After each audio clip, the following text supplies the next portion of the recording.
আজকে শহীদ মিনারে March for ইউনিটির যেই প্রোগ্রামটা হয়েছে, তো এই প্রোগ্রামটা নিয়ে রাজনৈতিক দলগুলোর একটা কি বলা হয় যে ধরেন তদন্তের মতন একটা জিনিস তারা খুঁজতেছিল যে আসলে ছাত্ররা কি চায়, মানে এই প্রোগ্রামটা থেকে তারা আসলে কি করতে চায়। সরকার যেন কোনো অস্থিতিশীল পরিস্থিতি তৈরি না হয় সেই কারণে ঘোষণাপত্র পাঠটা নিয়ে গেছে। যদিও এই ঘোষণাপত্র নিয়ে 15ই জানুয়ারি সরকার ঘোষণাপত্র পাঠ করবে বা একটা আলটিমেটাম দেওয়া হয়েছে, কিন্তু আপনি সমাবেশ থেকে ছাত্রদের একটা বার্তা গিয়েছে। প্রথমত হচ্ছে আওয়ামী লীগ, এটা তো কন্টিনিউ থাকবেই, কারণ নিজেদের সব কিছুর জন্য আওয়ামী লীগকে দেশে নিষিদ্ধ করতেই হবে, ছাত্রদের এটা প্রয়োজন। আচ্ছা, এর পাশাপাশি হচ্ছে বিএনপির জন্য একটা কঠোর বার্তা কিন্তু দিয়েছে।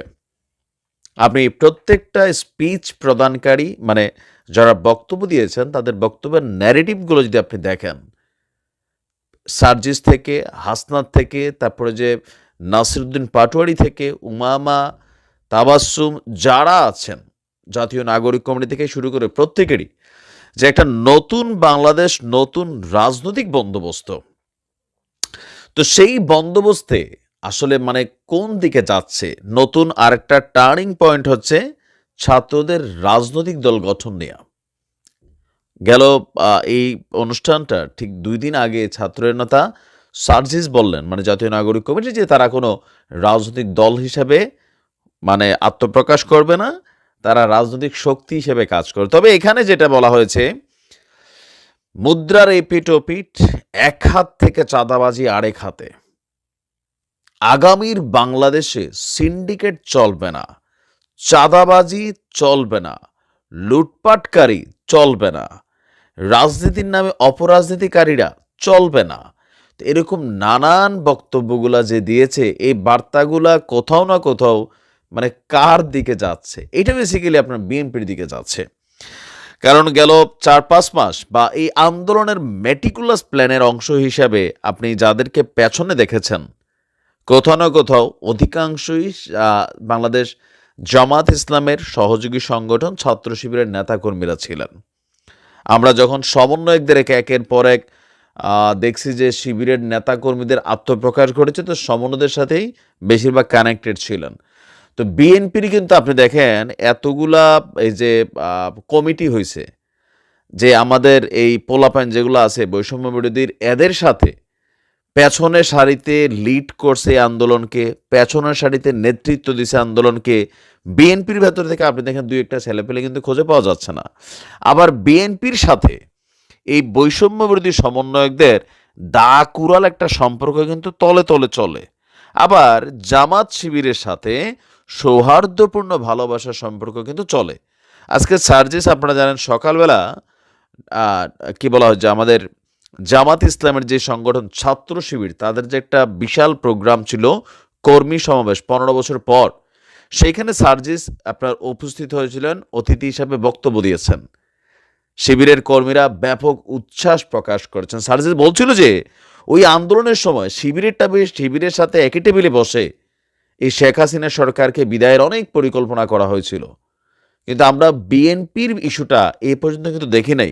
এর আগেও একজন সমন্বয়ক আব্দুল কাদের সম্ভবত সে বলছিল যে যখন কি বলা হয় যে নাহিদ সার্জিসরা এই আন্দোলন করতেছিল, মানে 9 দফা টু 1 দফার টার্নিং পয়েন্টের মধ্যে জামাতের যারা, শিবিরের যারা বড় নেতা ছিল ঢাকা ইউনিভার্সিটিতে এরকম পরিচয় গোপন করে যারা রাজনীতি করত, তাদের সাথে কানেক্টিভিটি হয়েছে এই বৈষম্য বিরোধীদের। আবার তো সব মিলে মানে জামাতের সাথে যে ক্লোজ সম্পর্কটা বৈষম্য বিরোধীদের সমন্বয়ক বলেন, শিবিরের টিমগুলা বলেন, সবার একটা পজিটিভ খুবই ভাইব আছে, যেটার বিপরীতে ছাত্র দলের সাথে টোটালি বিপরীত একটা সম্পর্ক। ইভেন রাজনৈতিকভাবে বিএনপি জাস্ট বলতে পারতেছে না আর কি। বিএনপির যে অবস্থানটা এই সমন্বয়কদের বিপরীতে, আওয়ামী লীগের যা এর থেকে কোনো অংশে কম না, বরঞ্চ কিছু অংশে আপনি বেশিই ধরতে পারেন। কেন? আওয়ামী লীগের যা হওয়ার হয়ে গেছে, বিএনপির ঠিক সামনে ক্ষমতাটা এরকম কিন্তু ঘোরাফেরা করতেছে, কিন্তু এই ছাত্ররা বলটারে লাথি দিয়েই কিন্তু এই কোর্ট থেকে ওই কোর্টে নিয়ে নিচ্ছে। এই জিনিসটা হজম করা আরও বড় কষ্টকর। আপনার হাতে ক্ষমতাটা আসতেছে, আশেপাশে আসে, কিন্তু আপনি টাচ করতে পারতেছেন না। আবার এটা ছুইটা যাওয়ার একটা শঙ্কা দেখা দিচ্ছে। তো সবকিছু মিলে এখানে বিএনপির জন্য কিন্তু একটা বার্তা এখানে চলে আসছে। আজকে সবার বক্তব্যগুলো আপনি শুনলেই বুঝবেন। আওয়ামী লীগের জন্য আছেই। আওয়ামী লীগের জন্য যেই কারণে, বিএনপির জন্য ওই কারণে না। আওয়ামী লীগের জন্য এই কারণে যে কখনো কোনো কারণে আওয়ামী লীগ যদি এই দেশে অনুপ্রবেশ করে বা আওয়ামী লীগের রাজনীতি যদি আবার সোচ্চার হয়, সক্রিয় হয়, এই ছাত্রদের কপালে দুর্গতি আছে। এইটা একটা বাচ্চা ছেলেও বোঝে। তবে বিএনপির হিসাবটা আলাদা। বিএনপির হিসাবটা হচ্ছে ক্ষমতাকে কেন্দ্র করে একটা হিসাব এখানে মেটিকুলাসলি তো চলছে। তবে সমন্বয়কদের চাহিদাগুলোর মধ্যে অধিকাংশ চাহিদাই কিন্তু আসলে দেশের জনগণের মনের কথা। তো মনের কথা তো বিএনপিও এখন বলতেছে। বিএনপিকে বলতেছে না যে চাঁদাবাজি, লুটপাট, সিন্ডিকেট বন্ধ হবে, বলতেছে, কিন্তু মানুষের মধ্যে বিশ্বাস হয় না। আবার সমন্বয়কদেরকেও প্রথম ধাপে মানুষ যতটা 100% বিশ্বাস করছে, সেই বিশ্বাসটাতে কিন্তু 50% ঘাটতি চলে আসছে। আবার আজকে যেই পরিমাণ মানুষ উপস্থিত হওয়ার কথা ছিল, সেই পরিমাণ মানুষ কিন্তু উপস্থিত হয় নাই। এখানেও জনসমর্থন হারানোর একটা ইস্যু আছে। আবার যা আসছে, কেউ কেউ বলছে সকালে যারা শিবিরের প্রোগ্রামে ছিল এরা কেউই শার্ট প্যান্ট পরে ওইখানে গেছে। বাট আমরা দেখছি বাংলাদেশের বিভিন্ন জায়গা থেকে মানুষ আসছে। তবে আগের মতন ব্যাপক যেই শক্তি প্রদর্শন, এখানে কিন্তু একটা হোঁচট খেয়েছে। তো সব কিছু মিলিয়ে এখন তাদের যে সরকারের যে ব্যাকআপ অংশটা, এটা যদি সরে যায় তাহলে বৈষম্য বিরোধী আন্দোলনের মাঠে বিএনপির সাথে টিকে থাকা কষ্টকর হয়ে যাবে। সেনাবাহিনী, পুলিশ তারা যদি ধরেন নর্মাল একদম নিউট্রালি চলে যায়, বিএনপি যদি এরকম কর্মী সমাবেশ ডাক দেয়, বৈষম্য বিরোধীরা যদি ডাক দেয়, তাহলে বিএনপি এই মুহূর্তে শক্তিশালী হবে যদি বৈষম্য বিরোধী ছাত্ররা কোনো রকম রাজনৈতিক দলের সহযোগিতা বা সরকারের সহযোগিতার বাইরে মাঠে এসে দাঁড়ায়। আর বিএনপি তো বলছেই, আপনি ঘুরে ফিরে প্রত্যেকটা টক শো আমি শুনি তো কম বেশি বিভিন্ন অনেক কথাবার্তাগুলো। তো বিএনপির জন্য কিন্তু একটা কঠোর বার্তা। এখন বিএনপি শুধরাবে এটা ছাত্ররা বিশ্বাস করে না, জনগণের একাংশ বিশ্বাস করে না। তবে তারেক রহমান সহ ঊর্ধ্বতন যারা হাই কমান্ড আছেন, আপনি ওনাদের দেখলে দেখবেন পরিবর্তন হয়ে গেছে। এখন ক্ষমতাটা পাওয়ার পরে, চেয়ারে বসার পরে এই পরিবর্তিত রূপটা থাকবে কিনা, এই জায়গাতে একটা কনফিউশন আছে।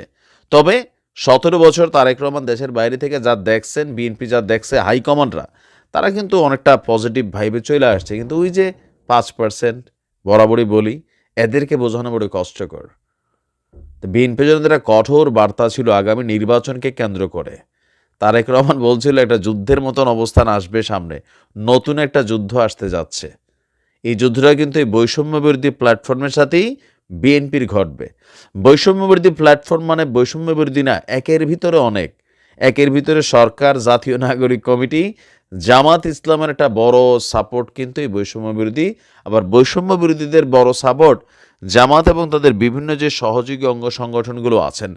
কারণ 5ই আগস্টের পর থেকে প্রত্যেকটা জায়গায়, প্রত্যেকটা সেক্টরে জামাত এবং বৈষম্য বিরোধী কাঁধে কাঁধ মিলিয়ে কাজ করছে। আপনি দেখবেন যে সরকারের বিপরীতে খুব হার্ড লাইনে যাওয়া কোনো সিদ্ধান্ত কিন্তু জামাত নিচ্ছে না, যেমনটা বিএনপি নিচ্ছে।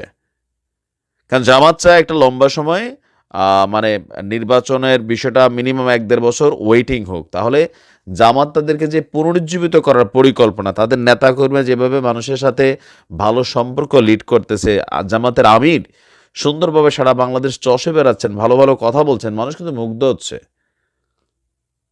সো এখানে বিএনপির জন্য একটা কঠোর বার্তা আসছে। আওয়ামী লীগের টাইম বাদে দিলাম, এটা তো অ্যাজ ওয়েল চলতেছেই। দেখা যাক বিএনপি বিষয়টা কীভাবে নেয়। আসসালামু আলাইকুম।